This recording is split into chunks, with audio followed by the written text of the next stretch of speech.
அனைவருக்கும் வணக்கம். நம்ம இந்த வீடியோ பதிவில் மார்ச் மாதத்தினுடைய 26, 27, 28, 29 ஒரு 4 நாள்களுக்கு உண்டான கரண்ட் அஃபேர்ஸ் வந்து பார்க்கலாம்.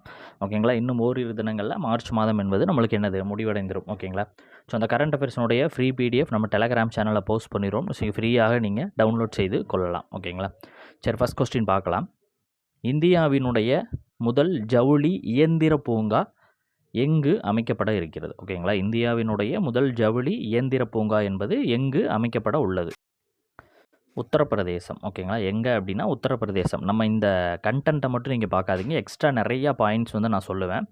ஸோ அதையுமே நீங்கள் என்ன பண்ணுங்கள், எழுதி வச்சுக்கோங்க. ஓகேங்களா. ஸோ இந்த தகவலில் எக்ஸ்ட்ரா தகவல் சொல்லும் போது அதை எழுதி வச்சுக்கொள்ளுங்க, அதுதான் உங்களுக்கு பயனுள்ளதாக இருக்கும். ஓகேங்களா.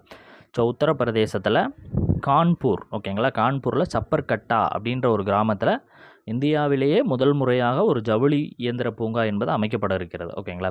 சரி, ஜவுளி இயந்திர பூங்கா அப்படின்னா என்ன சார் அப்படின்னு கேட்டிங்கன்னா, ஜவுளி தொழிலுக்கான இயந்திரங்கள் மற்றும் உபகரணங்கள் இருக்கு இல்லையா, ஸோ இதை உற்பத்தி செய்யக்கூடிய ஒரு சிறப்பு பூங்கா. ஓகேங்களா. அதாவது ஜவுளி தொழிலுக்காகவே இயந்திரங்கள், அதோடைய தேவையான உபகரணங்களை செய்யக்கூடிய, உற்பத்தி செய்யக்கூடிய ஒரு சிறப்பு பூங்காவாக இது அமைக்கப்பட்டிருக்கிறது. ஜவுளித்துறையில் இருக்கக்கூடிய இயந்திர தேவைகளை வந்து இது என்னது பூர்த்தி செய்வதற்காக இது அமைக்கப்படுகிறது. ஜவுளித்துறையில் இருக்கக்கூடிய இயந்திர தேவைகளை பூர்த்தி செய்வதற்காக இது அமைக்கப்பட இருக்கிறது. ஓகேங்களா. ஸோ பார்த்தேன் அப்படின்னா சீனா, தைவான், வியட்நாம், தென்கொரியா, ஐரோப்பா போன்ற நாடுகள்லேருந்து மேக்ஸிமம் வந்து இறக்குமதி செய்கிறாங்க. கிட்டத்தட்ட 40,000 கோடி செலவிடப்பட வேண்டும் அப்படின்னு சொல்லிட்டு இலக்கு என்பது வைக்கப்பட்டிருக்கிறது. ஓகேங்களா.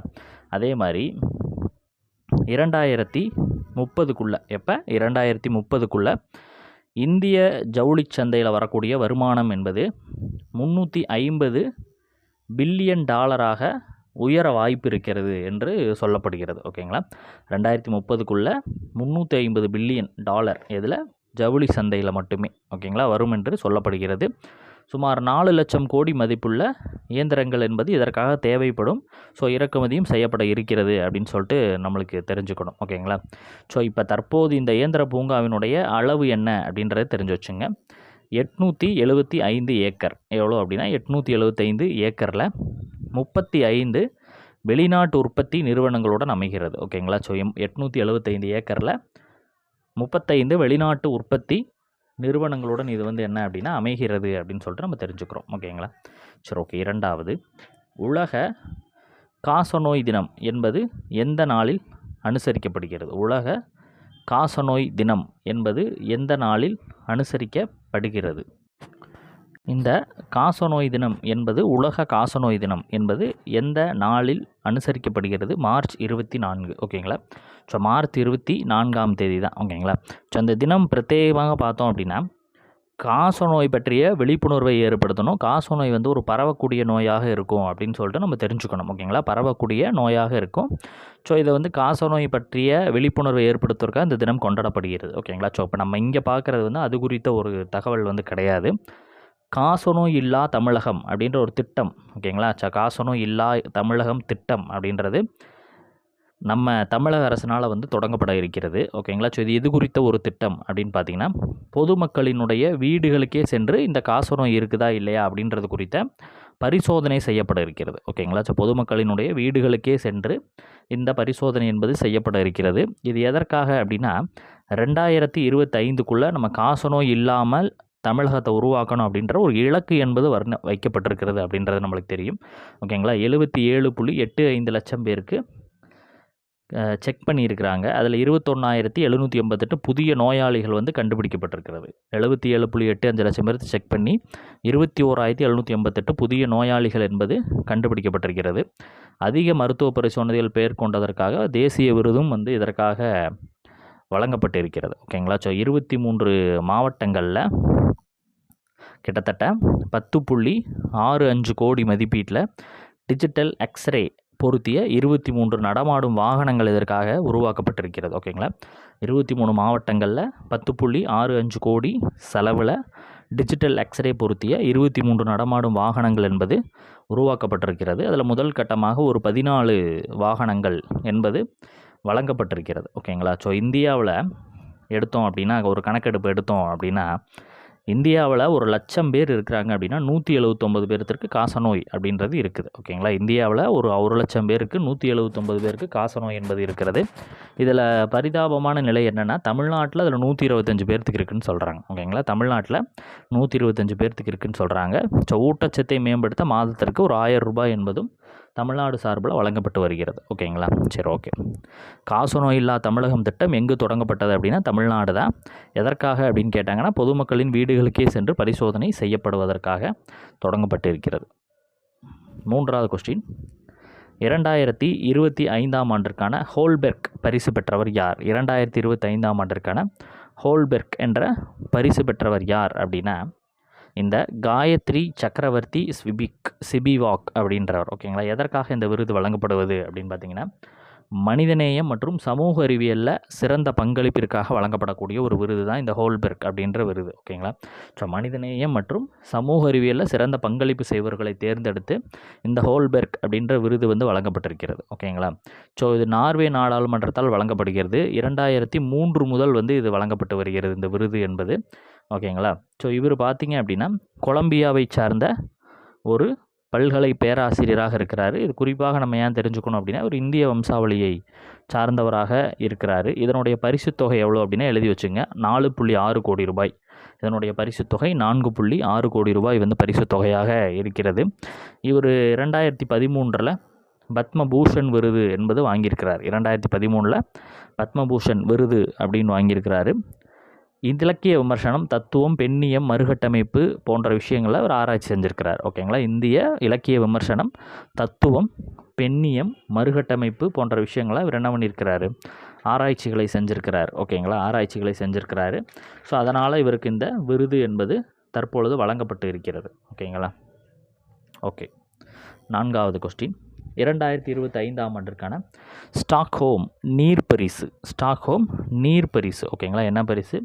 ஸ்டாக்ஹோம் அப்படின்ற நீர் பரிசு வழங்கப்பட்டிருக்கிறது. யாருக்கு அப்படின்னா குண்டர் ஃப்ளோட்ஸ் அப்படின்றவங்க வழங்கப்படுகிறது. இவர் ஒரு ஆஸ்திரியாவை சார்ந்தவர். ஓகேங்களா, ஆஸ்திரியாவை சார்ந்தவர். வியன்னா பல்கலைக்கழகத்தினுடைய பேராசிரியராக இருக்கிறவர். நீர் பொறியியல் முன்னோடியினுடைய நீரியல் நிபுணராக இருக்கிறவர். எதற்காக இப்போ இந்த ஸ்டாக்ஹோமினுடைய நீர் பரிசு என்பது இவருக்கு வழங்கப்பட்டிருக்கிறது அப்படின்னு பார்த்தீங்கன்னா, வெள்ள அபாயங்களை குறைக்கிறது மற்றும் காலநிலை மாற்றத்தில் இருக்கக்கூடிய தாக்கங்களை பற்றிய புரிதலை மேம்படுத்துவதில் அவர் ஆற்றிய பங்களிப்பிற்காக. ஓகேங்களா, ஸோ வெள்ள அபாயங்களை குறைக்கிறது மற்றும் காலநிலை மாற்றத்தினுடைய தாக்கங்களை பற்றிய புரிதலை ஏற்படுத்துவதற்காக இவருக்கு இந்த விருது வழங்கப்பட்டிருக்கிறது. ஓகேங்களா, ஸ்வீடன் நாட்டு Royal Swedish Academy of Science மற்றும் ஸ்டாக்ஹோம் நீர் அறக்கட்டளை இருவரும் இணைந்து தான் இந்த பரிசுகளை வழங்கி வருகிறார்கள் அப்படின்றது கூடுதல் தகவலாக நம்ம பார்க்கணும். ஓகேங்களா, ஸோ 5வது, கன்னியாகுமரி மாவட்டம் அம்சியில் தேன் இருப்பு கொள்கலன்கள் எத்தனை லட்சம் செலவில் நிறுவப்படும் உள்ளது அப்படின்னு பார்த்தீங்கன்னா 40 லட்சம் தேன் இருப்பு கொள்கலன்கள். ஓகேங்களா, தேன் சேகரிக்கக்கூடிய, அதை சேகரித்து வைக்கக்கூடிய அளவில் இருக்கக்கூடிய கொள்கலன்களுக்கு 40 லட்சம் ரூபாய் மதிப்பில் அமைக்கப்பட இருக்கிறது என்று தமிழக அரசினால் சட்டப்பேரவையில் அறிவிக்கப்பட்டிருக்கிறது. நம்ம அடுத்து பார்க்கக்கூடிய அனைத்து தகவல்களுமே சட்டப்பேரவையில் இந்த தேதிகளில் நடந்த நிகழ்வுகளை தொகுத்து நம்ம கொடுத்துருக்குறோம். ஓகேங்களா, ஸோ பொறுமையாக எல்லாமே பாருங்கள். ஸோ அதிக நவீன தொழில்நுட்ப பயிற்சி அளிக்க உயர்தர மையங்கள் அமைக்கப்படும் சொல்லப்பட்டிருக்கிறது. நகர்ப்புறம் மற்றும் ஊரக பகுதியில் இந்த திடக்கழிவு மேலாண்மை செய்ய தூய்மை இயக்கம். தூய்மை இயக்கம் உங்களுக்கு வினா கேட்கலாம். தூய்மை இயக்கம் என்பது எதற்காக உருவாக்கப்பட்டதுன்னு கேட்டாங்கன்னா, திடக்கழிவுகளை எங்கே உருவாக்கப்பட்டது அப்படின்னு கேட்டாங்கன்னா நகரப்பகுதி மற்றும் ஊரகப்பகுதி, டிஃப்ரென்ஸ் புரிஞ்சுக்கோங்க. அதே மாதிரி 42,000 கிராமப்புற இளைஞர்களுக்கு வேலைவாய்ப்பு திறன் பயிற்சிகள் வழங்கப்படுவதற்காக 66 கோடி ரூபாய் ஒதுக்கப்பட்டிருக்கிறது என்று சொல்லப்பட்டிருக்கிறது.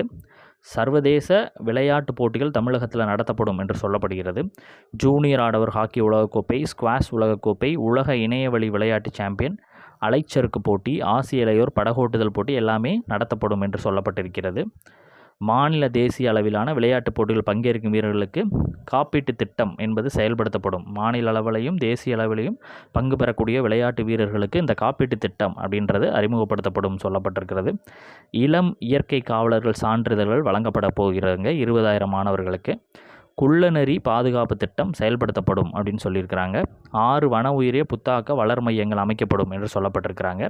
எங்கே அப்படின்னா விருதுநகர், கள்ளக்குறிச்சி, ராமநாதபுரம், நாகப்பட்டினம், நீலகிரி, மேகமலை போன்ற இடங்களில் அமைக்கப்படுகிறது என்று சொல்லப்பட்டிருக்கிறது. ஆதிவனம் மேம்பாட்டு திட்டம் அப்படின்ற ஒரு திட்டம் வந்து 2 கோடியில் அமைக்கப்பட இருக்கிறது. சென்னை, மதுரை, சேலம், திருச்சி, கோவை அப்படின்ற விஷயங்கள்லாம். மேலும் கடல்சார் உயிரிழக்கப்படை என்பது உருவாக்கப்பட இருக்கிறது. சென்னை இருவாச்சி பறவைகள் பாதுகாப்பு மையம் ஆனைமலை புலிகள் காப்பகத்தில் ஏற்படுத்தப்பட இருக்கிறது. மனிதவள உயிரின மோதலை தவிர்க்க ரூபாய் 31 கோடியில் உயிர் வேலி கிருஷ்ணகிரி பகுதிகளில் அமைக்கப்பட இருக்கிறது. ஓகேங்களா. ஸோ இது எல்லாமே என்ன அப்படின்னா சட்டப்பேரவையில் நிகழ்ந்த நிகழ்வுகள் இந்த இடைப்பட்ட 4 நாள்களில். ஓகேங்களா. சரி, ஓகே. அடுத்தது ஃபயர் சாட் முன்னெடுப்பு உருவாக்கியுள்ள நிறுவனம் எது?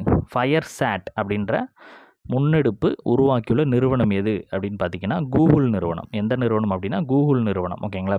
ஸோ இது என்ன அப்படின்னா இந்த செயற்கைக்கோள் இருக்கு இல்லையா, ஸோ செயற்கைக்கோளை பயன்படுத்தி காட்டுத்தீ எங்கெல்லாம் இருக்குதோ அதை கண்டறிந்து அதை தடுப்பதற்கான முன்னெச்சரிக்கை நடவடிக்கைகளை வந்து எடுக்கிறதுக்காக முக்கிய நோக்கமாக இது கொண்டிருக்கிறதா இந்த ஃபயர் சாட் அப்படின்ற ஒரு விஷயம். ஓகேங்களா.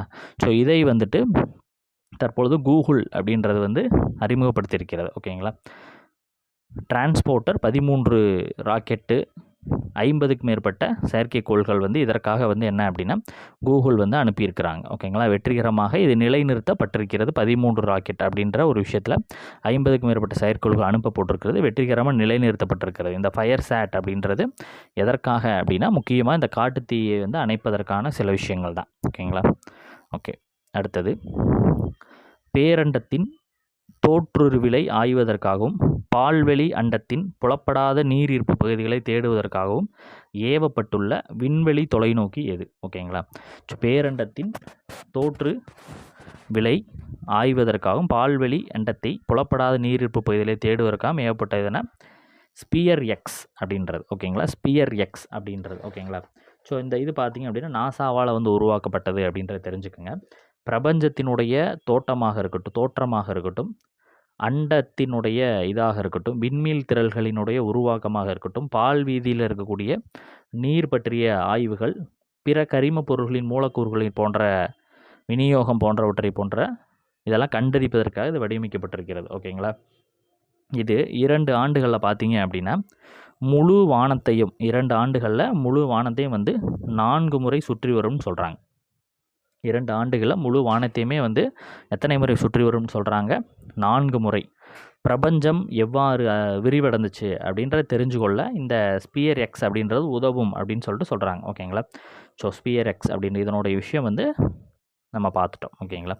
எதன் மூலமாக இது ஏவப்பட்டது அப்படின்னா நாசாவினுடைய ஃபால்கன் 9 ராக்கெட், ஃபால்கன் 9 அப்படின்ற ராக்கெட் மூலமாக இது என்ன பண்ணப்பட்டிருக்குது அப்படின்னா நம்மளுக்கு விண்ணில் ஏவப்பட்டிருக்கிறது. ஓகேங்களா. ஸோ அடுத்தது காரிப் பருவத்தில் மண்ணுக்கு ஊட்டச்சத்து வழங்கும் பாஸ்பேட்டிக் பொட்டாசிக் உரங்களுக்கு எத்தனை கோடி மானியத்திற்கு ஒன்றிய அமைச்சரவை ஒப்புதல் அளித்திருக்குது அப்படின்னா 37,216 கோடி. 37,216 கோடி ரூபாய் அளவில் இந்த காரிப் பருவத்தில் மண்ணுக்கு ஊட்டச்சத்து அளிக்கக்கூடிய பாஸ்பேட்டிக் பொட்டாசிக் உரங்களுக்கு ஒன்றிய அமைச்சரவை என்பது ஒப்புதல் அளிச்சிருக்கிறாங்க. அதே மாதிரி பாட்னாவிலிருந்து சசாரம் வரையிலான 120.10 கிலோமீட்டர் தொலைவில் 4 வழி வழிச்சாலை இந்த லீவர். ஓகேங்களா. நெடுஞ்சாலை திட்டத்திற்கும் ஒப்புதல் வந்து அளிச்சிருக்கிறாங்க. மின்னணு உபகரணங்களுக்கு 22,919 கோடி ஒதுக்கீடிலான உற்பத்தியுடன் தொடர்புடைய ஊக்கத்தொகை திட்டத்திற்கு ஒப்புதல் 6 வருட காலத்திற்கு. கிருஷி சின்சாய் யோஜனா கோசி ஆற்றின் உபரிநீரை மகாபந்தாபடைக்கு கொண்டு செல்லும் வகையில் அமைக்கப்பட இருக்கிறது. பீகாரில் 3,652.56 கோடி ரூபாய். இந்த கிருஷி சின்சாய் யோஜனா என்பது பார்த்து வச்சுங்க முக்கியம். ஓகேங்களா. ஒன்றிய அரசு ஊழியர்களுக்கு ஒரு 2% அகை விலைப்படி வந்து உயர்த்தப்படும் அப்படின்னு சொல்லிட்டு இவங்க சொல்லியிருக்கிறாங்க. ஓகேங்களா. அகை விலைப்படி உயர்த்தப்படும் என்று வந்து சொல்லப்பட்டிருக்கிறது. ஓகேங்களா. அடுத்தது 2025ஆம் ஆண்டிற்கான பாரா கேலோ இந்திய போட்டியில் பதக்கப்பட்டியில் முதலிடம் பிடித்த மாநிலம் இது. ஓகேங்களா. 2025 பாரா கோலோ இந்திய விளையாட்டு போட்டிகளில் பதக்கப்பட்டியில் முதலிடம் யார் பிடிச்சிருக்கிறா அப்படின்னா ஹரியானா. கிட்டத்தட்ட 95 பதக்கங்களுடன் முதலிடத்தில் இருக்கிறாங்க. 2வது இடத்தில் தமிழ்நாடு 67 பதக்கங்களுடன் வந்து தமிழ்நாடு 2வது இடத்துல இருக்கிறது. இது நடைபெற்ற இடம் என்ன அப்படின்னா டெல்லி. எங்கே நடைபெற்றுச்சு அப்படின்னு கூட கேட்பாங்க. டெல்லி. இதற்கான உருவச்சின்னம் என்ன அப்படின்னா சிம்பல். ஓகேங்களா. அஃபிஷியல் சிம்பல் என்ன அப்படின்னா உஜ்வாலா என்பது அஃபீஷியல் சின்னம் என்ன அப்படின்னா உஜ்வாலா. இதை மட்டும் தெரிஞ்சுக்கோங்க. பதக்கப்பட்டியலில் முதலிடம் என்பது ஹரியானா, இரண்டாவது தமிழ்நாடு. பாரா அப்படின்னா என்ன அப்படின்னா மாற்றுத்திறனாளிகளுக்காக நடத்தப்படக்கூடிய ஒரு விளையாட்டுகள் தான் பாரா அப்படின்னு சொல்லுவாங்க. ஓகேங்களா? ஒலிம்பிக் இருக்கும், பாரா ஒலிம்பிக் இருக்கும். ஒலிம்பிக் அப்படின்றது நார்மலாக விளையாடுறவங்களுக்கு, பாரா ஒலிம்பிக் என்பது மாற்றுத்திறனாளிகள் விளையாடுவதற்கானது. ஓகேங்களா? சரி, ஓகே. 10வது ஆசிய மல்யுத்த சாம்பியன்ஷிப் போட்டி எங்கு நடைபெற்றது அப்படின்னா ஜோர்டானில். எங்கு நடைபெற்றிருக்கிறது அப்படின்னா ஜோர்டானில் நடைபெற்றிருக்கிறது. இதில் 87 கிரெக்கோ ரோமன் எடை பிரிவில் சுனில்குமார் அவர்கள் வெண்கலத்தை வாங்கியிருக்கிறார், இந்தியாவை சார்ந்தவர். ஓகேங்களா? இதில் ஜியாஜின் ஷியூவாங் அவர்கள் சீனா வெற்றி பெற்றிருக்கிறாரு. 2019 இவர் வெள்ளி வாங்கியிருந்தார் சுனில்குமார். ஓகேங்களா? ஸோ 11வது question, knights cross order of the order of Dannebrog விருது பெற்றவர் யார் அப்படின்னா யார் இந்த விருதை பெற்றிருக்கிறார் அப்படின்னா விஜயசங்கர் அவர்கள் பெற்றிருக்கிறாரு. ஓகேங்களா? தென்னிந்தியாவிற்கான டென்மார்க்கின் கௌரவ தலைமை தூதராக இவர் இருக்கிறார். சன்மார்க் குழும தலைவராகவும் இவர் இருக்கிறார். ஓகேங்களா? இது டென்மார்க் மன்னரால் வழங்கப்படக்கூடிய ஒரு விருது. ஓகேங்களா? ஜஸ்ட் இதெல்லாம் தெரிஞ்சு வச்சுக்கோங்க. 12வது வினா பார்த்தோம் அப்படின்னா ஒரு போர் பயிற்சி. ஓகேங்களா? ஸோ என்ன போர் பயிற்சி அப்படின்னா வருணா அப்படின்ற போர் பயிற்சி 2025 எந்த 2 நாடுகளுக்கு இடையே நடைபெற்றது அப்படின்னு பார்த்தீங்கன்னா இந்தியா மற்றும் பிரான்ஸ். ஓகேங்களா? ஸோ வருணா போர் பயிற்சி என்பது இந்தியா மற்றும் பிரான்ஸுக்கு நடைபெற்றது. அதாவது இந்திய கடற்படைக்கும் பிரெஞ்சு கடற்படைக்கும் இடையே நடைபெற்ற ஒரு போர் பயிற்சியாக இது இருக்குது. மார்ச் 19 இருந்து மார்ச் 22 அப்படின்ற காலகட்டம் வரைக்கும் நடைபெற்ற ஒரு போர் பயிற்சி. ஓகேங்களா? இது எத்தனையாவது எடிஷன் அப்படின்னு கேட்கலாம். 23வது எடிஷனாக இருக்கிறது. இது ஒரு கடற்படை பயிற்சி. ஓகேங்களா? இது முக்கியமாக கடல்சார் கூட்டாண்மையை வலுப்படுத்துவதற்காகவும் தங்களது திறமைகளை மேம்படுத்திக் கொள்வதற்காகவும் ஆரம்பிக்கப்பட்ட ஒரு போர் பயிற்சி. இது நடைபெற்ற இடம் அரபிக்கடல். ஓகேங்களா? ஸோ இது பிரெஞ்சினுடைய சார்பில் ரஃபேல் அப்படின்ற இதுவும் இந்தியாவினுடைய சார்பில் MiG-29K அப்படின்ற போர்க்கப்பலும் இதில் பயிற்சியில் ஈடுபட்டிருக்கிறது. ஓகேங்களா? சரி, ஓகே. 13வது கொஸ்டின், பெண்களை கேலி செய்வதை தடுக்கக்கூடிய நோக்கில் டெல்லி காவல்துறையால் தொடங்கப்பட்ட சிறப்பு படைப்பிரிவு எது அப்படின்னா சிஸ்டார்ச்சர் பிரிவு. ஓகேங்களா? முக்கியமான ஒரு கேள்வி, பார்த்து வச்சுங்க. டார்ச்சர் பிரிவு டெல்லி காவல்துறையால் தொடங்கப்பட்ட ஒரு சிறப்பு படை. ஓகேங்களா? ஸோ பெண்களை கேலி செய்வதை தடுக்கக்கூடிய ஒரு படையாக இருக்கிறது. இதனோட முக்கியமான நோக்கம் என்ன அப்படின்னா பெண்களின் பாதுகாப்பை உறுதி செய்வது, இந்த ஈவ் டீசிங் இருக்குது இல்லையா, இது போன்ற விஷயங்களை தடுப்பது, குற்றங்களை விசாரிக்க உதவுவது, இதெல்லாம் இந்த சிஸ்டார்ச்சர் பிரிவினுடைய முக்கிய வேலையாக இருக்குது. முக்கியமாக தேசிய தலைநகரில் பெண்களின் பாதுகாப்பை மேம்படுத்துவதற்காக இது செய்யப்பட்டிருக்கிறது அப்படின்ற விஷயங்களை நம்ம தெரிஞ்சுக்கிறோம். ஓகேங்களா? சரி, ஓகே. எக்ஸ்ட்ரா டீட்டெயில்ஸ் பாயிண்ட்ஸ் நம்ம பார்க்கலாம்.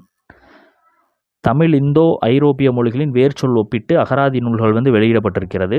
யாரால் அப்படின்னா தமிழ்நாடு பாடநூல் மற்றும் கல்வியல் பணிகள் கழகம் மற்றும் ஆக்ஸ்போர்டு பல்கலைக்கழக பதிப்புத்துறையினால் செய்யப்பட்டிருக்கிறது. ஓகேங்களா? கு அரசேந்திரன் தலைமையில் குழு அமைக்கப்பட்டிருந்துச்சு. ஒரு 461 வேர்ச்சொற்களை கொண்ட ஒரு விஷயம் வெளியிடப்பட்டிருக்கிறது. ஓகேங்களா? சரி, ஓகே. ஜஸ்ட் இதை மட்டும் தெரிஞ்சுக்கங்க.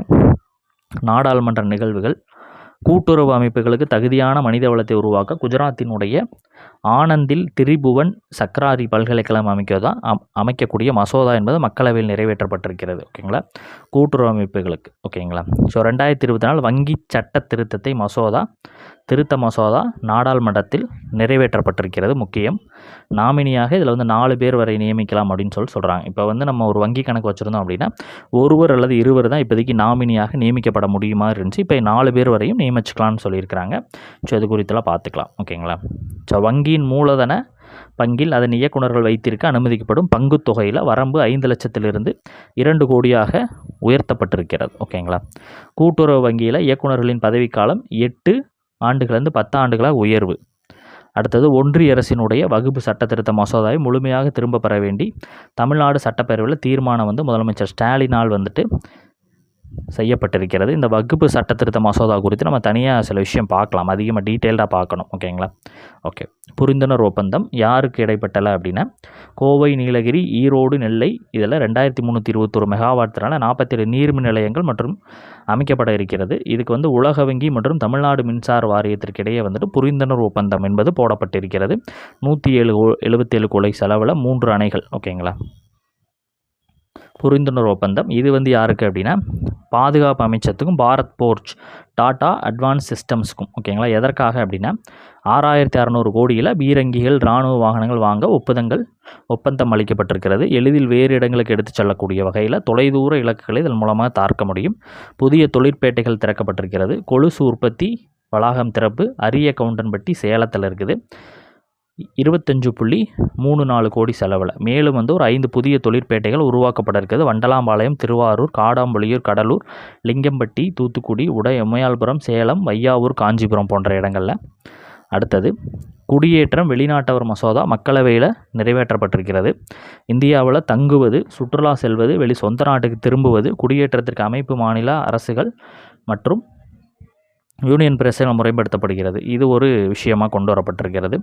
பொருளாதார வளர்ச்சி இந்தியாவின் ஜிடிபி 10 ஆண்டுகளில் 105% வளர்ச்சி அடையும் அப்படின்னு சொல்லிட்டு சொல்லப்பட்டிருக்கிறது. 10.5 அப்படின்னு நான் நினைக்கிறேன். ஓகேங்களா.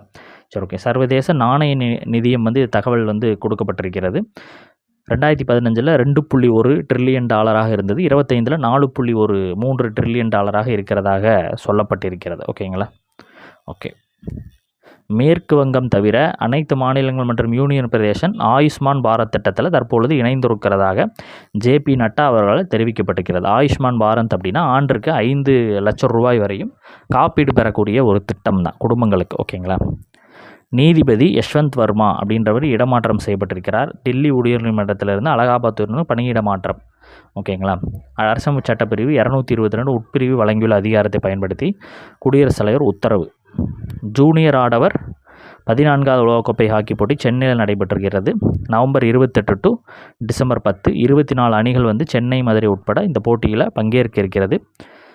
இப்போட்டியில் இந்தியாவில் நடைபெறுவது இது 4வது முறையாக இருக்குது. ஓகேங்களா. டெல்லியில் 2015, லக்னோ 2016, புவனேஸ்வர் 2021 நடைபெற்றிருக்கிறது. 2016 இந்தியா சாம்பியன் ஆச்சு. To the 7th generation the journey of Christian Medical College Vellore. ஆசிரியர், இந்த புத்தகத்தின் ஆசிரியராக டாக்டர் VI மதன், சிஎம்சியின் முன்னாள் இயக்குனராக இருக்கிறவர். ஜஸ்ட் தெரிஞ்சுக்கங்க. மார்ச் ஓகுலாரி ஆசிரியர் K ஆறுமுகம், எரோல் டி க்ரூஸ் அப்படின்றாங்க. ஓகேங்களா. 1975 உலகக்கோப்பை ஹாக்கி போட்டி இந்தியா வெற்றி பெற்ற பொன்விழாவை நினைவுகூற வகையில் உருவாக்கப்பட்ட ஒரு நூலாக இது இருக்கிறது. அடுத்தது ஊதா தினம் என்பது மார்ச் 26ஆம் தேதி கொண்டாடப்படுகிறது. கருப்பொருள் எனது கால் கைவலிப்பு பயணம் அப்படின்றது. அடுத்து கடைசியாக உலக நாடக தினம், வேர்ல்டு தேட்டர் டே அப்படின்னு சொல்லுவாங்க. கருப்பொருள் அமைதி வழிபாட்டுக்கான நாடகம் என்பது கருப்பொருளாக வைக்கப்பட்டிருக்கிறது. இதோட இந்த 4 நாள்களுக்கு உண்டான கரண்ட் அஃபேர்ஸ் என்பது முடிவடைகிறது. நம்ம மற்றும் ஒரு கரண்ட் அஃபேர்ஸ் வகுப்பில் சந்திக்கலாம். தேங்க்யூ.